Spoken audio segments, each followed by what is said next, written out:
হজে গিয়ে কেউ ইন্তেকাল করলে কি করা হয়? প্রতি বছরে বাংলাদেশ সহ বিভিন্ন দেশ থেকে কোটি কোটি মানুষ সৌদি আরবের মক্কায় যায় হজ পালন করতে। 2023 সালে বাংলাদেশ থেকে 1,84,884 জন হজ পালন করতে সৌদি আরবে গিয়েছিল। 2024 সালে হজ পালন করতে গিয়েছিল 85,252 জন। কিন্তু আপনি কি কখনো ভেবে দেখেছেন এদের মধ্যে যারা সৌদি আরবে ইন্তেকাল করে তাদের দাফন কাফন কিভাবে করা হয়? অনেকে হয়তো জানেন না হজযাত্রীরা হজে গিয়ে ইন্তেকাল করলে পরবর্তী প্রক্রিয়া কিভাবে সম্পন্ন করা হয়।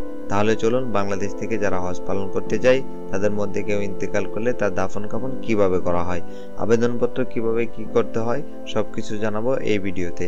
তাই ভিডিওটি লাইক দিয়ে শেষ পর্যন্ত দেখতে থাকুন। আমরা সবাই জানি আবেদনপত্র পূরণ করেই প্রত্যেক হজ যাত্রীকে হজ পালন করার জন্য সৌদি আরবে যেতে হয়। সেই আবেদনপত্রে উল্লেখ থাকে কোনো হজ যাত্রী যদি হজ করতে গিয়ে ইন্তেকাল করেন তাহলে সেখানে তাকে দাফন করা হবে। এই বিষয়ে সেই ব্যক্তির আত্মীয় স্বজন পরবর্তীতে কোনো আপত্তি দেখাতে পারবে না, এমন অঙ্গীকার করেই হজ যাত্রীরা হজ পালন করতে যান।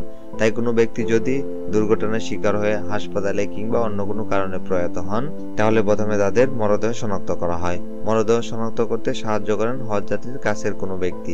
শনাক্ত করা হয়ে গেলে তার প্রয়াত সনদ পরিবারের কোনো প্রতিনিধি কিংবা বাংলাদেশি এজেন্সির কাছে হস্তান্তর করা হয়।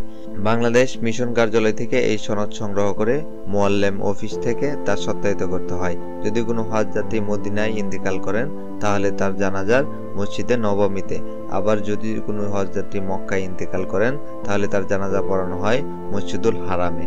হজ পালন করতে গিয়ে এত মানুষ প্রয়াত হয় যে প্রতিনিয়তই ফজর নামাজের পর মসজিদুল হারাম এবং মসজিদুল নবমীতে জানাজা পড়ানো শুরু হয়।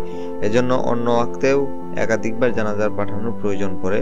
মক্কার সারায়াতে প্রয়াত ব্যক্তিদের দাফন করা হয়, অর্থাৎ এটি হজ যাত্রীদের জন্য বরাদ্দকৃত কবরস্থান। সৌদি আরবের সরকার এই বিষয়ে বিশেষ নজরদারি রাখেন। প্রয়াত ব্যক্তির গোসল থেকে শুরু করে কাফন পরানো এবং জানাজা পর্যন্ত সকল কাজ নির্দিষ্ট বিভাগ নির্দিষ্ট স্থানে করে থাকে। মক্কার রুসাইফাতে হজযাত্রী গোসল এবং দাফন কাফন করার জন্য বিশেষ ব্যবস্থা রয়েছে। প্রয়াত হজযাত্রীর পরিবার পরিজনকে এ বিষয়ে কোনো দায়িত্ব পালন করতে হয় না, সরকারিভাবে সবকিছু করা হয়।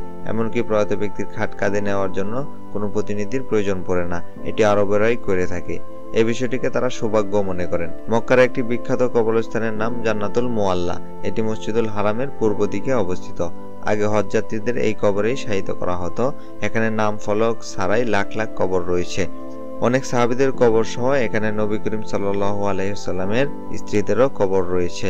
বর্তমানে সেখানে জায়গা না থাকায় ভিন্ন কবরস্থানে হজযাত্রীদেরকে দাফন করা হয়। বাংলাদেশের মুসলমানরা হজ করতে গিয়ে প্রয়াত হওয়াকে সৌভাগ্য মনে করেন। মূলত মক্কার মাটিতে শায়িত হতে পারা তাদের জন্য সৌভাগ্যের। তবে পবিত্র কোরআন কিংবা হাদিসে এ বিষয়ে কোনো গুরুত্ব উল্লেখ করা নেই।